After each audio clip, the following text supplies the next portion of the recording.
Bonjour, bienvenue sur la capsule de Global Ferré Immigration. Je suis Sialoman M. Ferré, spécialiste en droit d'immigration. Alors, dans le cadre de la capsule d'aujourd'hui, nous sommes avec la représentante de la première financière du savoir. Alors, nous allons parler avec vous aujourd'hui comment financer les études des enfants quand vous êtes au Canada, quand ils sont à bas âge, comment on peut s'organiser à ce niveau-là. Donc, je vais la demander de se présenter. Oui, donc je m'appelle Svetlana Dareva, je suis représentante en plan de bourse d'études, c'est le programme de gouvernement fédéral pour les études des enfants. Donc ce programme, il vise les études postsecondaires ici au Canada pour les résidents, les réfugiés acceptés. OK. Madame Svieta, quand vous dites que c'est un programme de plan des études, ce n'est pas pour les étudiants internationaux, hein? Non, il faut absolument être résident au Canada, avoir le numéro d'assurance sociale pour faire application dans ce programme de gouvernement fédéral. Parce que première des choses et la chose la plus importante pour s'inscrire dans ce programme de gouvernement, c'est avoir le numéro d'assurance sociale. Ce numéro, on peut avoir uniquement si on réside au Canada. Alors, comment fonctionne ce programme? Une fois que la famille est ici au Canada, on contacte, par exemple, moi, ça c'est mon travail de donner toutes les informations concernant de ce programme aux parents et inscrire les enfants dans ce programme-là. J'explique comment ça fonctionne, comment on rentre dans ce programme, qu'est-ce que ça donne à la fin du programme et par la suite, on passe à l'inscription. Et donc, on va même préciser approximativement le montant d'argent que l'enfant il peut avoir à la fin du programme. Obtenir de la part du gouvernement fédéral jusqu'à 7 200 $ de subventions canadiennes pour les femmes d'études, plus ce qu'on appelle une autre subvention qui s'appelle Bon d'études canadien qui représente 2 000 $. Donc, en tout, on peut obtenir de la part du gouvernement fédéral 9 200 $. Mais les gens qui immigrent au Québec, le gouvernement du Québec aussi participe de sa part dans ce programme et l'enfant, il peut avoir la subvention de la part du gouvernement du Québec qui représente moitié ce que le gouvernement fédéral il donne, c'est-à-dire de 2 700 $, de 7 200 $, excusez-moi. Donc, ça représente 3 600 $. Donc, en tout, on approche vers 13 000 $ que deux gouvernements peuvent verser dans le programme pour chaque enfant. Je vais encore souligner ici, le programme dont nous parlons, ce n'est pas pour les étudiants internationaux, ce n'est pas des personnes qui viennent en visite au Canada ou bien des personnes qui veulent envoyer les enfants étudier au Canada. On parle du programme du gouvernement qui permet à des familles de planifier les études futures de leurs enfants. On parle des résidents permanents, on parle des citoyens canadiens, on parle des personnes qui ont été acceptées comme réfugiés au Canada. Une fois que l'étudiant est prêt pour faire les études, ce qu'on appelle chez nous ici post-secondaire, c'est-à-dire c'est les études qui donnent la profession, peu importe lesquelles, professionnelles, l'étude collégiale ou universitaire. Donc les enfants, ils peuvent obtenir à la fin du programme l'aide, c'est-à-dire que c'est les montants que les parents ils ont accumulés dans ce programme-là pour ces études. Ce que le gouvernement il donne le pourcentage sur les cotisations des parents. Et bien sûr, comme vous avez mentionné, ça dépend de l'âge de l'enfant. Plus tôt il rentre, plus d'argent qu'il peut avoir pour ses études. C'est-à-dire qu'à la fin du programme, les cotisations des parents, c'est comme ce programme est fait de deux choses à la fois. À la fin du programme, les cotisations que les parents ils ont fait dans ce programme-là, en général, presque 99% des parents, ils utilisent ce qu'on appelle prestations canadiennes pour enfants. C'est-à-dire, ils prennent une partie que le gouvernement, chaque mois, il verse pour l'enfant.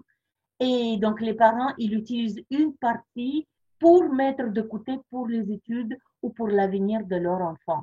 Et sur cet argent-là, le gouvernement est fédéral et de province, il verse pourcentage. Notre organisme qui est mandaté d'ailleurs par le gouvernement fédéral pour présenter ce programme et on s'occupe uniquement de ça, plus de 50 ans déjà qu'on travaille pour ce programme de gouvernement. Ce n'est pas l'organisme qui paye les études, mais chaque étudiant, il va avoir les fonds accumulés pour lui, pour ses études. Donc maintenant, à la fin du programme, une fois que l'étudiant applique, par exemple, pour les études, soit professionnelles, soit collégiales, soit universitaires, c'est au choix de l'étudiant et les parents pour quelle tâche qu'ils veulent prendre l'argent.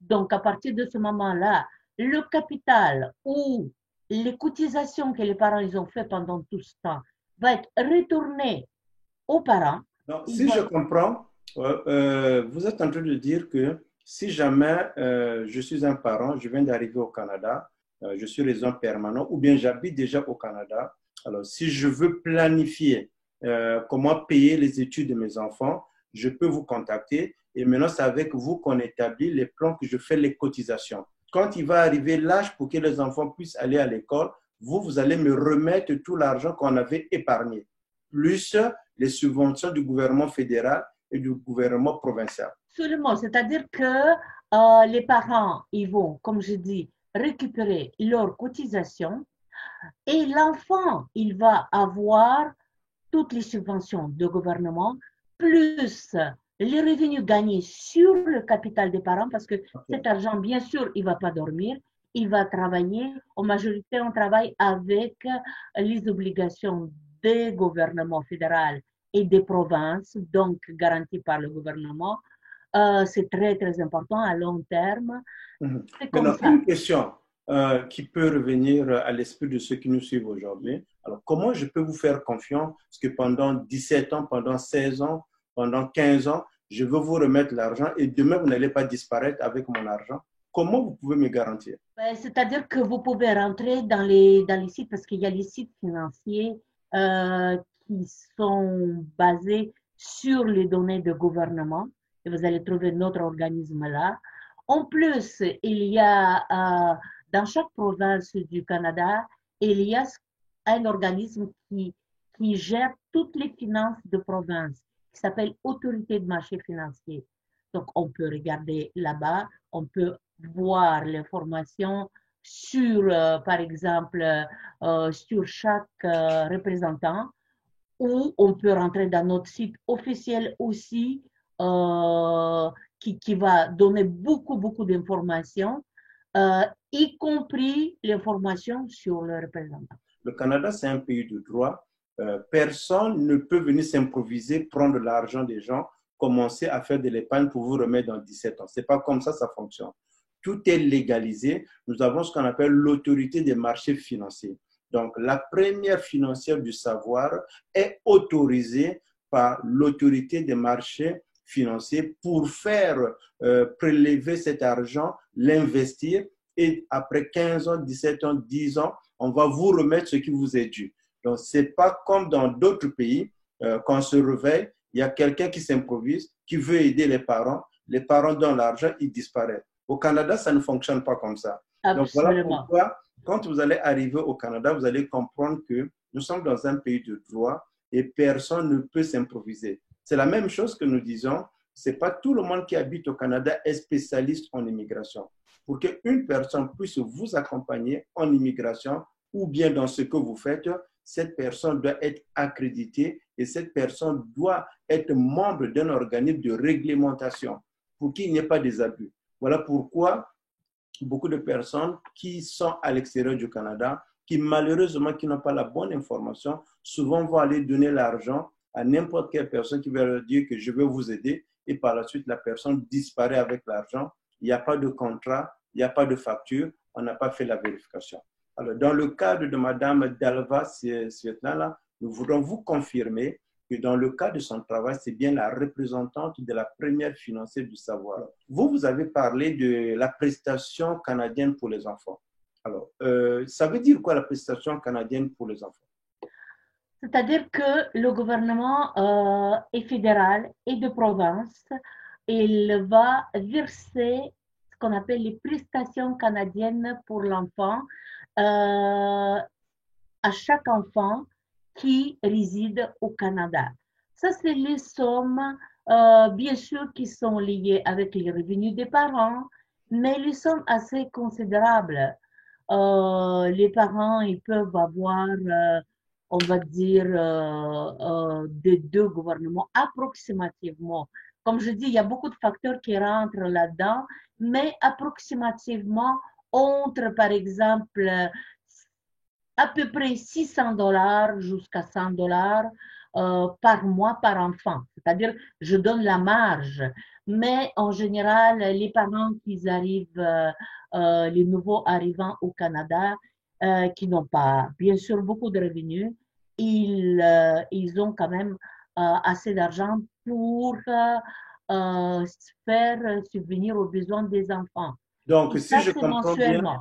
si je comprends bien, euh, quand on immigre au Canada, quand on a des enfants, le gouvernement donne un support financier pour aider les parents pour les dépenses des enfants. Donc, on Absolument. paye comme pour les enfants. Donc, il y a le gouvernement fédéral qui paye et puis il y a le gouvernement provincial. Absolument. Donc, ça veut dire Absolument. que le gouvernement m'aide quelque part à élever ces enfants-là. Absolument. Maintenant, Et ça dure jusqu'au mois d'anniversaire de l'enfant dès qu'il a 18 ans. donc, ça veut Et dire que les si je viens prestations avec s'arrêtent.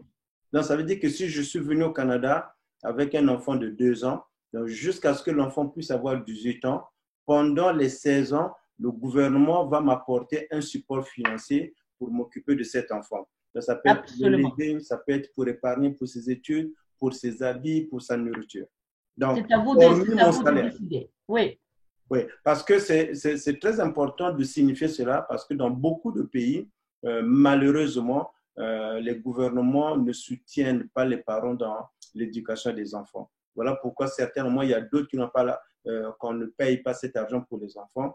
Et pour d'autres personnes, c'est pour la première fois d'entendre que je suis dans un pays, j'ai des enfants, le gouvernement me paye une certaine prestation pour que je puisse m'occuper de mes enfants, je puisse les élever, je puisse m'occuper pour leurs besoins. Alors, cet argent qu'on donne, ce n'est pas l'argent pour manger. On ne mange pas tout cet argent. Il y a une partie de cet argent qu'il faut investir pour le futur des études de nos enfants. Parce que si jamais aujourd'hui nous mangeons cet argent, l'enfant a 2 ans, quand l'enfant va avoir 18 ans, vous allez avoir l'âge que vous aviez plus 18 ans, donc vous serez certainement vers les 70 ans, les 60 ans. Alors, il faut maintenant payer les études de cet enfant. Donc, si vous n'avez pas eu à planifier, à faire de l'épargne, ça serait difficile de faire face parce que les prix augmentent. L'université, ça coûte un peu plus cher là. Et puis, il faut s'occuper de cet enfant également. Donc, voilà pourquoi votre exactement. programme vient pour nous aider à planifier leurs études là. Exactement, Monsieur Mfira, vous avez tout à fait raison que le coût des études au Canada chaque année monte petit à petit entre 3 et 5%. Ça dépend des profils de ces études-là, mais chaque année, ça monte. Et comme vous dites que les parents aussi, comme petit à petit, ils vieillissent, donc il faut absolument, quand on a encore beaucoup de force, on peut travailler, etc., etc., on doit absolument penser à ce moment quand les enfants ils vont aller aux études et donc il faut les payer. Et à partir de ce moment-là, qu'est-ce qui arrive? Que l'enfant, il a les fonds pour faire les études, ça va l'aider énormément. Il peut se donner à 100% de temps pour les études et ne pas comme mener la vie quand même assez difficile si on fait les études et on travaille. C'est très, très difficile. Alors, je vais juste ouvrir une petite parenthèse. Dans le cas de nos services que nous accompagnons les personnes qui viennent au Canada comme des résidents permanents, Nous avons eu des cas malheureusement qui n'ont pas été des cas de bonne référence et qu'il faut mentionner pour que les gens prennent conscience de cela. Alors, quand les familles arrivent au Canada, papa, maman et les enfants, la prestation canadienne ou bien provinciale qui est accordée aux enfants, souvent c'est payé dans le compte de maman. Alors, Absolument. pour beaucoup de personnes, quand on a été dans des pays où il n'y a que l'homme qui est le premier, madame vit en bas, mais quand vous arrivez au Canada, tout le monde peut avoir un compte bancaire, hein, ce n'est pas un secret. Tout le monde doit avoir un compte bancaire parce que madame va travailler, monsieur peut travailler. Alors, dans le cas de nos clients, quand ils sont arrivés, la prestation était versée dans le compte bancaire de madame. Alors, comme c'est versé chaque mois, madame s'est retrouvée avec un certain revenu. Alors, ayant ces revenus, madame ne voulait pas partager avec le mari ou bien s'occuper des enfants. Elle s'est accaparée et puis elle a eu un peu les ailes. Donc, pour dire que je suis devenue financièrement indépendante. Bien qu'il n'y ait rien de mauvais à être financièrement indépendant. Mais dans ce cadre-là, comme ce sont des personnes qui venaient d'arriver au Canada, n'ayant pas l'expérience à ce niveau-là, ça a fini par faire des problèmes dans la famille et ça a mené à des divorces. Donc voilà pourquoi nous aimerions attirer votre attention. L'argent qui est payé pour les enfants, vous devez l'utiliser et être sage à planifier, à investir pour vos enfants. Alors, ça fait combien de temps que vous êtes dans ce programme ou bien vous êtes représentant à aider des personnes?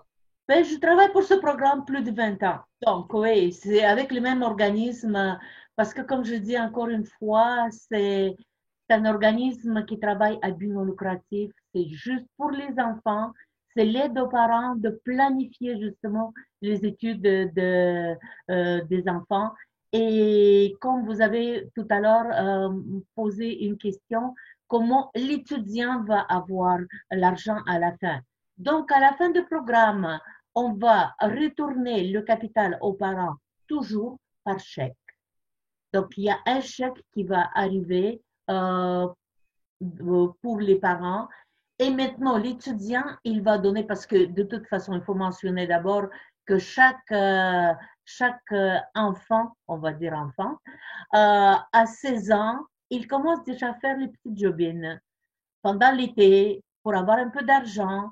Et c'est très bien parce que on adapte l'enfant à la vie des adultes et donc il peut déjà, on peut dire savoir qu'est-ce que c'est la vie des adultes. Par exemple, se lever très tôt, aller au travail et tout ça. Et ils ont, à partir de ce moment, ils ouvrent les comptes bancaires. Tous les étudiants, même, ils ont les comptes bancaires. Donc, juste pour dire que une fois que le programme arrive à la fin, l'argent est versé, l'argent des subventions est versé à l'étudiant directement sur son compte, s'il veut, ou par chèque. Mais cet argent sera au nom de l'étudiant. D'abord, il a 18 ans, il est majeur et c'est lui qui va payer les études. Ici, on donne beaucoup des responsabilités aux jeunes. Pourquoi? Parce que on les adapte très vite à la vie des adultes.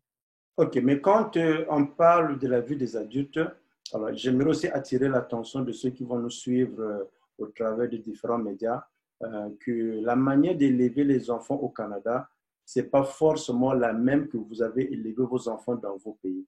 Le Canada, c'est un pays de droit. Quand vous élevez un enfant, il y a certains critères qu'il faut prendre en considération. Par exemple, on ne tape pas les enfants, on responsabilise plus les enfants. À partir de 16 ans, les enfants peuvent aller déjà commencer à travailler sur le marché du travail pour essayer un peu de comprendre comment ça fonctionne. Ils commencent à s'habituer. Le système est fait de telle sorte que à partir de 18 ans, l'enfant est considéré comme majeur et cet enfant, à son compte bancaire, cet enfant peut travailler, peut étudier. Alors, dans certains pays, à 18 ans, l'enfant est encore chez les parents, parfois même à 35 ans, l'enfant est toujours les parents. Alors, quand on dit que l'enfant est chez les parents dans nos pays, ce sont les parents qui s'en occupent. Mais au Canada, c'est rare de voir un enfant de 35 ans habiter avec ses parents-là. Souvent, ouais, les enfants à 18 ans, ils veulent aller chez eux, là, ils veulent maintenant rentrer dans la vie active. Alors, j'ai une question que beaucoup peuvent poser également. Votre clientèle, est-ce que c'est une clientèle d'un certain continent ou bien, par exemple, je viens de l'Afrique, l'autre client vient de la France, est-ce qu'il y a une distinction dans le montant qu'il faut épargner ou bien de votre clientèle, ou bien vous desservez tout le monde? Absolument, on travaille avec toutes les communautés qui vivent et résident au Canada. Donc, il n'y a pas aucune distinction. Pourquoi? Parce que à partir du moment que vous êtes officiellement ici au Canada, vous êtes résident du Canada ou comme on a dit, réfugié, vous faites partie des gens qui habitent au Canada qui ont les mêmes droits. Ok. Donc, ça veut dire que le programme ou bien les prestations que le Canada paye pour les enfants, il n'y a pas de différence que vous venez de l'Afrique, que vous venez de l'Europe ou bien de l'Asie. La loi de l'immigration et le statut est non discriminatoire. Tous les étrangers qui viennent au Canada, que vous soyez des Africains, que vous soyez des Européens, que vous soyez des Asiatiques, à la base, vous êtes des étrangers. Après un certain processus d'immigration, vous obtenez ce qu'on appelle un statut. Ça peut être un statut de résident permanent, ça peut être un statut de résident temporaire. Donc, sur cette base-là, tout le monde est au même pied d'égalité. Alors, est-ce que vous pouvez nous donner un exemple de un de vos clients que vous avez accompagné pendant 16 ans, 15 ans, 18 ans? Alors, essayez un peu de nous expliquer comment ça a commencé et comment ça a terminé avec votre programme. Ben, écoutez, moi, je travaille beaucoup, par exemple, avec les références. Quand je rencontre les parents, je demande toujours est-ce qu'ils ont les amis, la famille qui ont besoin de services. Parce que l'information en général, on peut l'avoir par Internet, par exemple, sur ce programme. Mais avoir absolument toutes les réponses aux questions qu'on peut se poser, ça, il faut quand même faire une sorte d'entrevue, une sorte de rendez-vous pendant lequel on regarde tous les aspects du programme. Parce que ça dépend aussi d'intérêt des parents dans ce programme-là. Il y en a un qui cherche, par exemple, stabilité. Il y a l'autre qui cherche vraiment comme sécurité. L'autre qui cherche avoir le maximum des subventions que le gouvernement il permet de verser dans ce programme. En réalité, c'est son droit. Il y a Oh rien oui, absolument, maximum. absolument, absolument. Mais c'est-à-dire que ça dépend des besoins des clients. C'est pour cette raison que nous, on fait les rencontres. Par exemple, moi, je prends le rendez-vous avec les parents. Je les explique comment ça fonctionne. Je leur montre approximativement le montant avec telle cotisation de la part des parents et telle cotisation. Donc, eux, ils choisissent le montant qu'ils peuvent se permettre, par exemple, de mettre de côté pour les études de l'enfant et en même temps mettre de côté pour eux-mêmes. Pourquoi? Parce que cet argent, comme je dis, à la fin du programme, va retourner sous forme de capital net aux parents. Mais est-ce qu'il y a eu, par exemple, prenons un exemple d'un enfant que vous avez accompagné, qui aujourd'hui a eu, par exemple, 18 ans. Alors maintenant que l'enfant aujourd'hui a eu 18 ans, comment les parents, demain, l'enfant va aller à l'université, comment ça va maintenant fonctionner au niveau de lui remettre la cotisation, un chèque, comment ça fonctionne? C'est-à-dire qu'une fois que l'étudiant ait fini le programme. Écoutez, Madame Sertan, je vous remercie beaucoup.